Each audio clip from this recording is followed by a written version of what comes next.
राधा जी की ये परम सुख की अवस्था ही परम दुख की अवस्था लगती है और परम दुख की अवस्था ही परम सुख की अवस्था लगती है। वियोग में मिलन और मिलन में वियोग, ये प्रेम का क्या अद्भुत चमत्कार है। मैं यही चमत्कार आपको दिखाने के लिए ये प्रसंग मैं आपको बता रहा हूं। ललिता सखी गई है मथुरा, यही यही तक हमने प्रसंग को छोड़ा था कि राजाधिराज मथुराधीश कृष्णचंद्र उज्जैन से लौट करके आ रहे हैं और ललिता सखी गई मथुरा में और मथुरा के नगर को देखा, कृष्ण को देखा, रो गई। रोहिणी मैया ने कहा, अरे ललिता, आवाज दी। तो तुरंत ललिता सखी ने कहा, नहीं नहीं, यहां मिलना नहीं है।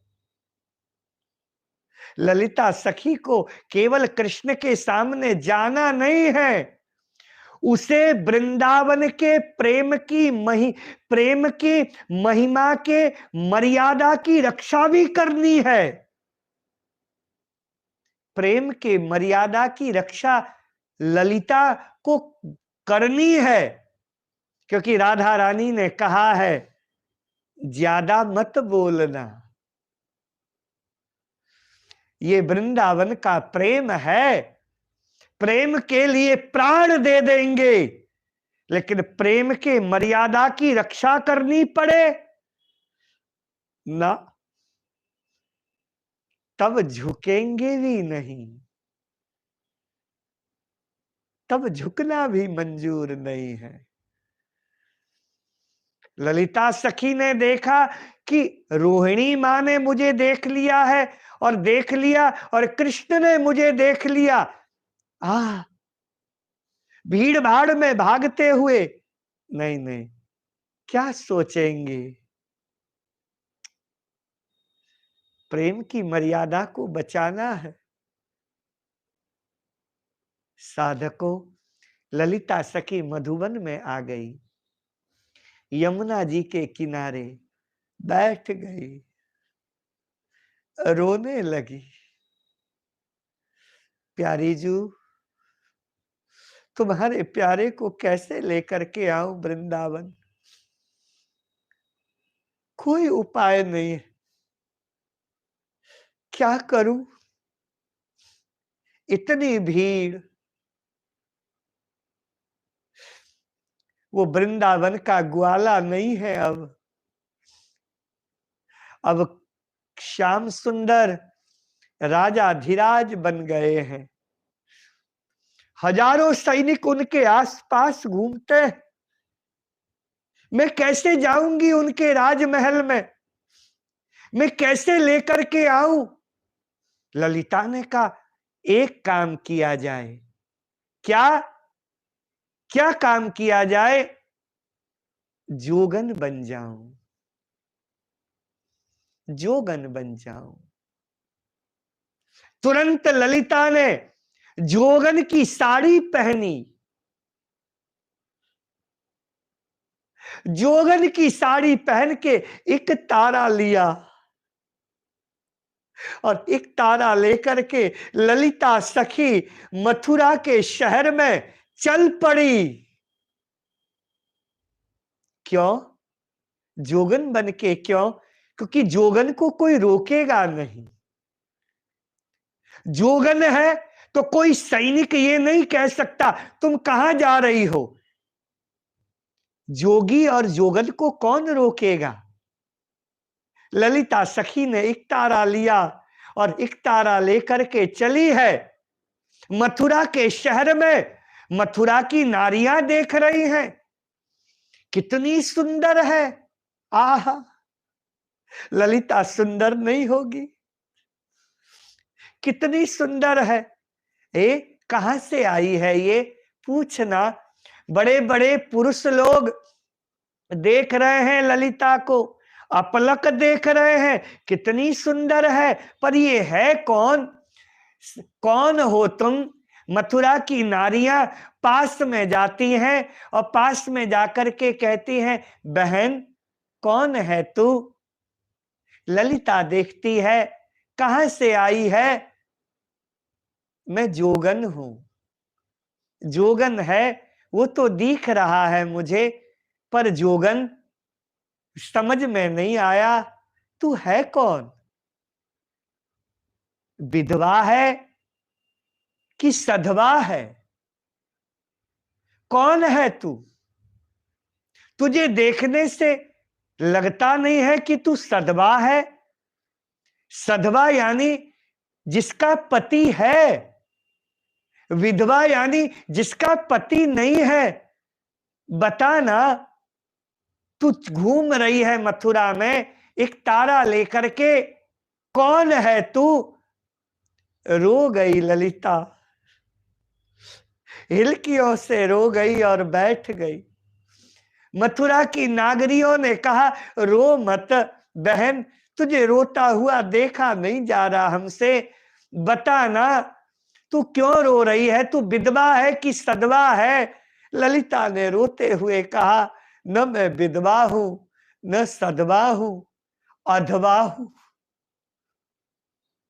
मैं अधवा हूं। अधवा क्या होता है? ललिता ने कहा, जिसका पति हो वो सधवा है, जिसका पति न हो वो विधवा है, पर जिसका पति छोड़ करके परदेश जाकर के बैठ गया हो, जिसके पति को कोई परवाह न हो और परदेश जाकर के बैठ गया हो, अरे बहन, मैं वो दुर्भाग्यशालिनी स्त्री हूं। सही बताना, सच बताना, तू क्यों आई है यहां पर? मथुरा में क्यों घूम रही है? मथुरा में तेरे घूमने का अर्थ क्या है? मत घूम ऐसे, बता, हमें बता, हम तेरा उपाय, कुछ तो हम समाधान होगा ना। क्या उपाय बताऊं मैं? मेरी एक राजकुमारी है, वो बीमार है, अस्वस्थ है, इसीलिए मैं उनकी दवाई लेने के लिए मथुरा में आई हूं। क्या तेरे गांव में दवा नहीं मिलती? बोले नहीं मिलती है, मेरे गांव में वैद्य हैं, पर वो वैद्य अब दवा नहीं देते हैं। उन वैद्यों ने ही मुझे भेजा कि मथुरा में जाओ और मथुरा में जाकर के वहां वैद्य मिलेंगे। क्या वैद्य का पता हम तुझे बतावें? तेरी राजकुमारी को हुआ क्या है? यही तो समझ में नहीं आ रहा कि हमारी राजकुमारी को हुआ क्या। मैं राजकुमारी के लिए वैद्य खोजने के लिए आई हूं, लेकिन वैद्य यहां नहीं है। ललिता ने तुरंत कहा, हमने सुना है तुम्हारे जो राजा हैं वो नए नए हैं, उनको ये उपाय आते हैं, उनको ये उपाय आते हैं। नागरी ने कहा, वो राजा है, वो वैद्य नहीं है। वो राजा है, वो वैद्य नहीं है। ऐसे क्या बोलते हो? हमने तो अपने गांव में सुना था कि तुम्हारे यहां एक कोई कुब्जा नाम की कोई स्त्री थी, उसका कुंवर निकला हुआ था, तुम्हारे राजा ने ही उसका कुंवर ठीक किया है ना? सारी मथुरा की नागरी चुप हो गई और चुप होकर के बोली, बड़ी समझदार है ये। कहती तो सही हो बहन, बस मुझे कुछ नहीं चाहिए, हमें कुछ नहीं चाहिए। तुम्हारे राजा का महल कहाँ है वो हमें बता दो। मैं तुम्हारे राजा के महल में जाना चाहती हूं। कैसे जाएगी बहन? वहां तो सैनिक बहुत हैं। नहीं नहीं, मैं जोगन हूं ना, मुझे कोई नहीं रोकेगा। मैं तुम्हारे राजा के पास जाऊंगी और तुम्हारे राजा से जाकर के कहूंगी कि हमारी राज दुलारी है, गांव में है, उसे राज रोग हो गया है। ये राज रोग क्या होता है?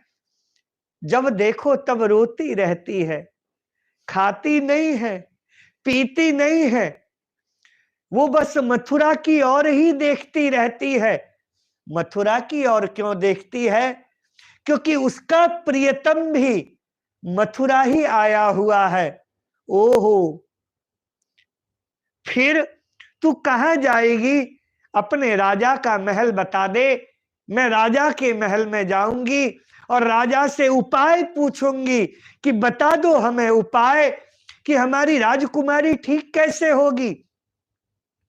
ललिता सखी को कहा, बहन अभी मत जा। तो कब जाऊं? बहन यमुना जी का किनारा है, यमुना जी के किनारे से होकर के तू अगर जाएगी ना तो राजमहल में सीधे पहुंच जाएगी। उस तरफ कोई सैनिक भी नहीं रहते, वो सैनिक नहीं रहते, सुंदर बगीचा है यमुना जी के किनारे, बगीचा से ही द्वार खुलता है। तू बगीचे में चली जा और इस बहाने से चली जा बहन कि जैसे तुझे बगीचे में ध्यान करने के लिए बैठना है। ललिता ने कहा, वो मुझे आता है, मैं जोगन हूं ना, तो मैं वही यमुना जी के किनारे जाऊंगी, एक दो सैनिक होंगे उन्हें बोल दूंगी। ललिता सखी एक तारा लेकर के चल दी है। मथुरा की नागरियां देख रही हैं, संध्या की बेला होने को आई है। ललिता सखी निकल जाती है कृष्ण के महल को खोजने के लिए। राधा राधा राधा राधा, एक तारा में राधा राधा राधा राधा राधा राधा राधा राधा राधा रोते हुए जपते हुए जाती है और सीधे यमुना जी में स्नान करती है। संध्या के समय स्नान करने के बाद में बगीचे में जाती है। दो चार सैनिक है, रोक देते हैं ललिता को, कहां जा रही हो? ललिता ने कहा, जोगन हूं। अरे जोगन को तो कोई नहीं रोकता, तुम लोग कैसे हो? तुम्हारे जो राजा है, अरे कंस तो अब नहीं है, कंस ही रोकता था महात्माओं को, संतों को, जोगियों को, पर अभी तो जो नए राजा बने हैं, हमने सुना है वो जोगियों को बड़ा आदर करते हैं। मैं तो जोगन हूं, मुझे तो जाने दो। भीतर से आवाज आई, आने दो। कौन है ये? आने दो, कोई जोगन है। सुनी आवाज, ये आवाज किसकी है? सैनिकों से कहा, ये किसकी आवाज है? क्या तुम्हारे राजा की आवाज है? सैनिकों ने उत्तर दिया, नहीं, हमारे महामंत्री जी की आवाज है। महामंत्री कौन है? महामंत्री उद्धव है। ये उद्धव कौन है? उद्धव कृष्ण के अपने सखा हैं, मंत्री तो है ही हैं मथुरा के, पर वो सखा भी हैं। उन्होंने ही आपसे कह दिया है कि आओ। ओहो, कृष्ण के सखा उद्धव बने हैं। ललिता सखी मन में सोचती है और बगीचे में चली जाती है। उस बगीचे में से ही महल का द्वार खुलता है कृष्ण का। कृष्ण आते हैं बगीचे में घूमने के लिए, टहलने के लिए, उन्हें अच्छा लगता है। ललिता जाकर के बगीचे में बैठ जाती है और बैठ करके ध्यान में तल्लीन हो जाती है। भीतर से झरोके से देखते हैं उद्धव जी, उद्धव जी देखते हैं कि कोई महिला है, आहा बड़ी तेजवान है, कोई तपस्विनी है मानो, तेज निकल रहा है ललिता सखी के। उद्धव जी झरोखे से प्रणाम करते हैं और कृष्ण के पास जाकर के बैठ जाते हैं। कैसे हैं आप? आपका विद्या अध्ययन तो सब ठीक हुआ ना? कृष्ण और उद्धव की यहाँ चर्चा हो रही है। ललिता सखी बगीचे में राज उद्यान में आकर के बैठ गई है। अब आगे क्या होता है इसकी चर्चा कल यहाँ सत्संग के माध्यम से फिर होगा। मेरे साधकों, आप सब आइए और बड़े प्रेम से इस सत्संग का लाभ लीजिए, आनंद से रहिए। कल मिलेंगे, आप सब आनंद लीजिए। आप सब का जो मन है ठाकुर जी के चरणों में लगा रहे, इसी कामना के साथ में बोल राधा रानी की जय।